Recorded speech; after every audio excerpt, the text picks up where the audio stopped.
নাম বিধানচন্দ্র মণ্ডল, কর্মাধ্যক্ষ নদীয়া জেলা পরিষদ।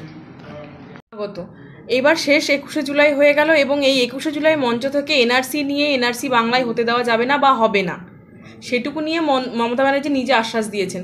কি মনে করছেন, এতে বাংলার মানুষের ভয় বা শান্তি কতটা? এখানে হচ্ছে প্রতিবারই দেখবেন ভোট আসলেই এই এনআরসি এটা চালু হয়, আর ঠিক এই সময় আমাদের বাংলার পাশে আছে মাননীয় মুখ্যমন্ত্রী। উনি যতদিন থাকবেন বাংলার একটা মানুষেরও কোনো ক্ষতি হবে না, কোনো সমস্যাই হবে না। কেন্দ্র থেকে এই বিল আনা হবে বলে দাবি করছেন কেন্দ্রীয় সরকার বা কেন্দ্রীয় স্বরাষ্ট্র মন্ত্রক।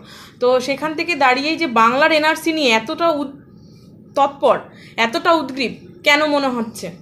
দেখুন, সারা ভারতবর্ষে আন্দোলন শুরু হয় কিন্তু বাংলায়, বাংলা থেকেই আন্দোলনটা সূত্রপাত। অর্থাৎ এই যে এনআরসি নিয়ে যে খেলা খেলছে, দেখুন আজকে যত বিপ্লবী পুরনো সবই কিন্তু বাংলা তৈরি।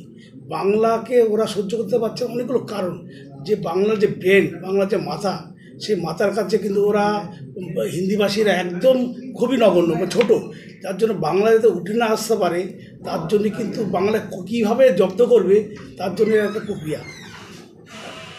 কিন্তু দেখুন আপনি যে বাংলা যে আজকে যেটা ভাবে কালকে ভারতবর্ষ ভাবে, আগামী দিনে সেটা পৃথিবী ভাবছে, যেটা কন্যাশ্রী নিয়ে। এই যে মমতা ব্যানার্জি মাথায় যে চিন্তাধারা আসছে, বাংলার মানুষ কীভাবে শান্তি থাকবে, ভালো থাকবে, কিন্তু এটা সহ্য করতে পারছে না। কীভাবে বাংলাকে হেনস্থা করবে তার চক্রান্ত করে যাবে, কিন্তু এটা কোনোদিনই সাকসেস হবে না। এই কন্যাশ্রীকে নিয়েও তো দেখা যাচ্ছে যে বিরোধী দলনেতা কটাক্ষ করে যাচ্ছে, কখনো বলছে মহিলাদের ভিখারি, মহিলাদেরকে যেখানে মাননীয় মুখ্যমন্ত্রী সম্মান দিচ্ছেন সেখানে বিরোধী দলনেতা সেখানে অসম্মান করছে। আমরা যদি ক্ষমতায় আসি তাহলে 3000 টাকা করে দেবো। কী বলবো?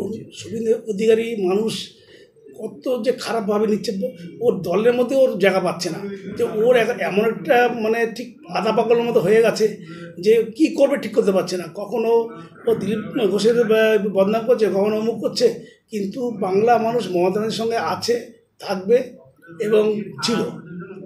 আর শুভেন্দু অধিকারী যার নামটা বলছেন, শুভেন্দু অধিকারী বাংলার ক্ষতিকারক একটা বস্তু। অর্থাৎ সারা বাংলা জুড়ে দেখবেন যা ক্ষতিকর হচ্ছে তার কিন্তু মাস্টারমাইন্ড কিন্তু এই শুভেন্দু অধিকারী। অর্থাৎ শুভেন্দু অধিকারী মানুষ যে বাঙালিরা কতটা ঘৃণা করে তার পরটা আপনি দেখতে পাবেন আগামী দিনে। সিএ বা এনআরসি যেখানে ডবল ইঞ্জিন সরকার আছে সেখানে করার পর ডিটেনশন ক্যাম্প বা 39 লক্ষ প্রায় বিহারে ভোটার তালিকা বাতিল হয়েছে। কি মনে করছেন তাহলে বাংলার কি অবস্থা হতে পারে যদি সিএ এনআরসি লাগু হয়? দেখুন, যতদিন মমতা ব্যানার্জি আছে যাই করুক কিচ্ছু করতে পারবে না। এখন একটাই যে মমতাকে কীভাবে জব্দ করবে। মমতা ব্যানার্জি যতদিন ক্ষমতায় থাকবে বাংলা মানুষ মমতা ব্যানার্জির সঙ্গে আছে, ছিল এবং থাকবে, কিচ্ছু করতে পারবে না। যতই আইন আনুক, রাজ্যের যদি না আসতে পারে সেখানে কিচ্ছুই করতে পারবে না। আর ডবল ইঞ্জিন শুধু বাঙালি আর বিদেশি, আর কিছুই না। কী করছে তারা? শুধু বাঙালিদের ধরে বাংলাদেশে পাঠাচ্ছে, এছাড়াও তো কোনো কাজ নেই। ওতে কী ইস্যু আছে? কোনো কিছু ইস্যু নেই ওয়েস্টবেঙ্গলে, মানে ইন্ডিয়াতে। ওয়েস্টবেঙ্গল যা করছে মমতা ব্যানার্জি, এতগুলো প্রকল্প, প্রতিটা পরিবার তার 3-4টে করে তার একটা ফল পাচ্ছে। অতএব মানুষ মমতা ব্যানার্জির সঙ্গেই আছে। পঞ্চায়েতের কাছ থেকে যেভাবে সেন্ট্রাল গভর্নমেন্ট যেভাবে দরাজ সার্টিফিকেট দেয়, ভালো কাজ হচ্ছে, আপনার জেলা পরিষদ থেকে আপনার পঞ্চায়েত ভালো কাজ হচ্ছে সার্টিফিকেট দিচ্ছে, সেখানে বিরোধী দলনেতা সেখানেও তো আরও প্রতিবাদ করছে যে এই জায়গায় কাজ হচ্ছে না।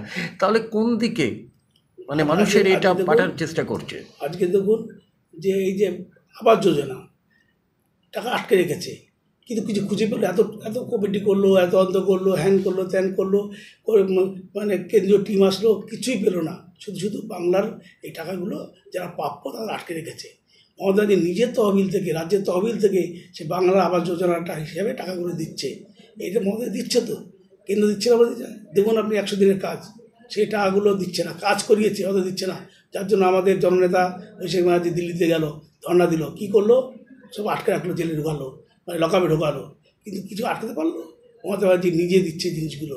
এখন সেন্ট্রাল যার জন্য পাগলা হয়েছে, কোনো কিছু দিতে পারছে না মমতা ব্যানার্জির সঙ্গে, তাই এক একটা সময় এক একটা রূপ ধারণ করে এক একটা আইন শুরু করছে।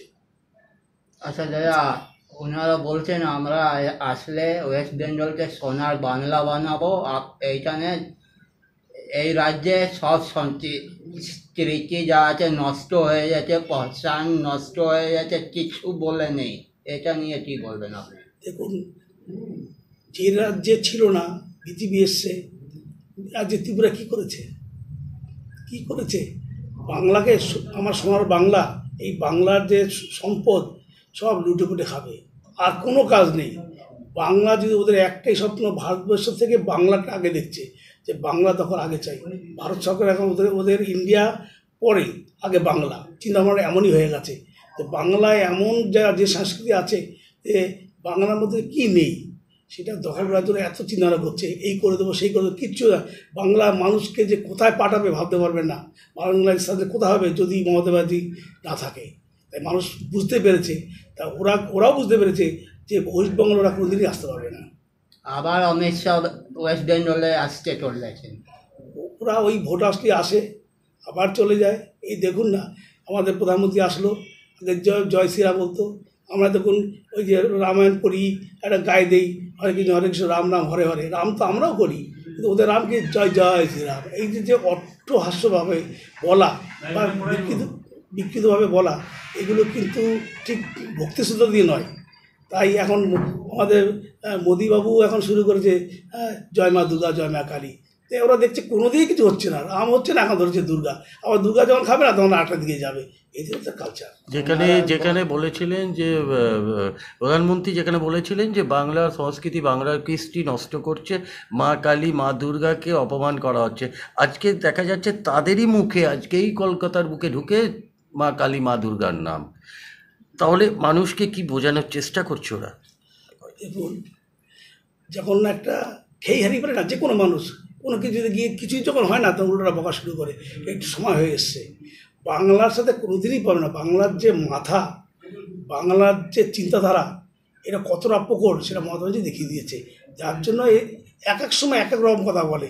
এই যে এখন দুর্গা ধরেছে, লক্ষ্মী ধরবে, এরপরে এবার গণেশ ধরবে, সেই বাংলা কালচারই আসতে হবে। রাম কিন্তু উঠে যাওয়া শুরু হয়ে গেছে, আর রাম নিয়ে বলবে না, যেহেতু মোদি বলছে না, মোদির যারা বাহিনী তারাও এখন রামটাকেও আস্তে আস্তে মুছে ফেলা শুরু করবে। এই তো হচ্ছে। রামের পরেও দেখা গেছে জয় জগন্নাথ বলতে, জয় শ্রীরামের পরে দেখা যাচ্ছে জয় জগন্নাথ। আবার এখন শোনা যাচ্ছে যেখানে বলেছে বিরোধী দলনেতা হিন্দু হিন্দু ভাই ভাই 2026 বিজেপিকে চাই। তারপরে দেখা গেল শ্রমিক ভট্টাচার্য সেখানে বলছে যে মা কালীকে চাও, মুসলিমকেও চাই, হিন্দুকেও চাই। আমাদের বাংলা হচ্ছে এমন একটা জায়গা, সব ধর্মের বাসস্থান, সব ধর্মের, এখানে কোন ধর্ম নেই, সব ধর্ম নিয়ে কিন্তু একটা জায়গা আছে। আমরা কোনো ভাষাভাষীর এগেনস্টে নেই। আজকে যেটা বাইরে হচ্ছে, বাংলা কথা বলে তাদেরকে গ্রেপ্তার করছে, হ্যারেস করছে। আমাদের বাংলায় দেখেছেন যে অবাঙালি কাউকে পুলিশ ডেকে নিয়ে হেনস্থা করছে। এইখানেই মোদির আর দিদির পার্থক্য। আচ্ছা দাদা, এখন নদিয়া জেলা এখন উন্নয়নে প্রথম স্থান আছে। পশ্চিমবাংলার যতগুলো জেলা আছে, আজকে নদিয়া জেলা পরিষদ 1 নম্বর স্থানে এসছে কাজের দিক দিয়ে, সমীক্ষা দেখা গেছে, সমীক্ষা রিপোর্ট। আচ্ছা, এখানে কি জিনিস হলে আরও উন্নত মানে হতো আর ভালো হতো আপনার মনে হয় এখানে নদিয়া ডিস্ট্রিক্টে? আচ্ছা, আমাদের যা প্রকল্প রাজ্য থেকে দিচ্ছে, আমাদের সভাধিপতি মাননীয় সভাধিপতি মাননীয়া দারুণ কাজ করছে। সঙ্গে আমাদের পূর্ত দপ্তর খুবই অ্যাক্টিভ, আমাদের কর্মাধ্যক্ষ দেবাশিস গাঙ্গুলি খুবই ভালো কাজ করছে। এই দুজনের সম্মিলিত কাজে আমাদের নদিয়া কিন্তু এখন সফলতা পেয়েছে। যেখানে ছিল 18 নম্বরের মতো জায়গায়, সেখানে চলে এসে 1 নম্বরে। আচ্ছা দাদা, অনেক জায়গায় দেখা যাচ্ছে বৃদ্ধা পেনশন, ওল্ড এজ পেনশন পাওয়া যাচ্ছে না, এই মানে নদিয়া ডিস্ট্রিক্টে কী কন্ডিশন আছে?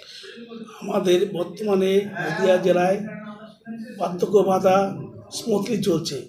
ইদানিং কিছু মানুষ মানে একটা প্রকল্প থেকে যেন আরেকটা প্রকল্পে কনভার্ট হয়, তখন একটু সময় লাগে, সেই দিকে বাদ বাকি কিন্তু স্মুথলি চলছে।